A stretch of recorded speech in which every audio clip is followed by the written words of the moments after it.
Donald Trump a-t-il enfin ouvert les yeux sur Vladimir Poutine? Le président des États-Unis a commencé son mandat avec une promesse. If I'm president, I will have that war settled in one day, 24 hours. Une déclaration qu'il a ensuite qualifiée de sarcastique, Of course it was sarcastic. mais sans remettre en cause le fait qu'il compte mettre fin au conflit rapidement. Et pour le faire, Donald Trump se vante d'avoir un atout dans sa manche, sa bonne entente avec l'autocrate russe. Putin and I get along fine. We get along very well. That's a good thing, not a bad thing.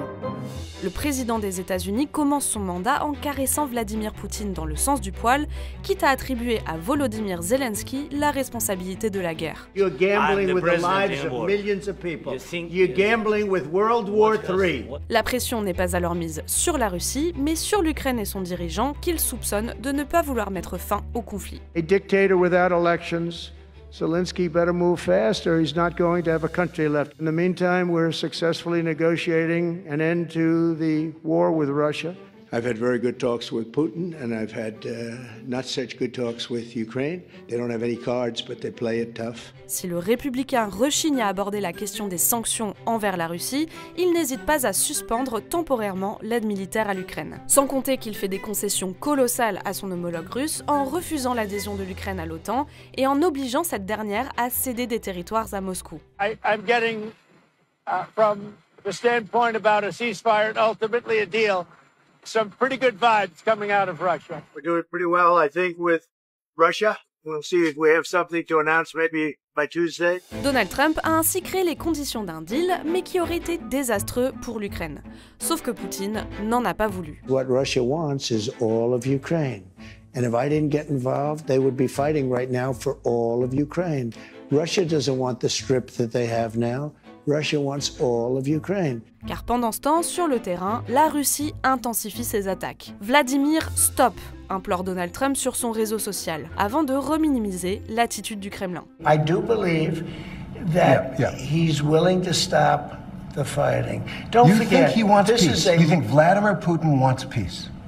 I think he does, yes. Rebelote, un mois plus tard. Poutine est devenu complètement fou, écrit Donald Trump. Des critiques vite oubliées après un coup de fil de plus de 2 heures. What stopped you from imposing new sanctions on Russia? Only the fact that if I think I'm close to getting a deal, I don't want to screw it up by doing that. Malgré de nouvelles négociations à Istanbul début juin, les délégations russes et ukrainiennes se contentent d'un échange massif de prisonniers et ne parviennent pas à un accord sur un cessez-le-feu. Notamment parce que le Kremlin a remis un mémorandum listant ses conditions maximalistes et intransigeantes. But you've now been in office for 5 months and 5 days. Why have you not been able to end the Ukraine war? Because it's more difficult than people would have any idea. Vladimir Putin has been more difficult. Frankly, I had some problems with Zelensky, you may have read about him. Jusqu'à ce mois de juillet où Donald Trump change enfin de braquet et se met à attaquer frontalement Vladimir Poutine. We get a lot of bullshit thrown at us by Putin, for you want to know the truth.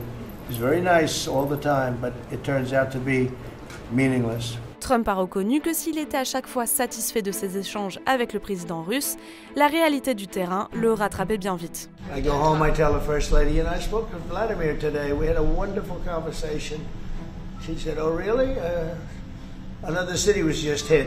Il promet désormais des armes pour Kiev et des sanctions pour Moscou si aucun accord de cessez-le-feu n'est conclu dans les 50 prochains jours. Donald Trump tente au passage de réécrire l'histoire en assurant n'avoir jamais eu confiance en Vladimir Poutine, une affirmation contredite par ses déclarations de ces 6 derniers mois.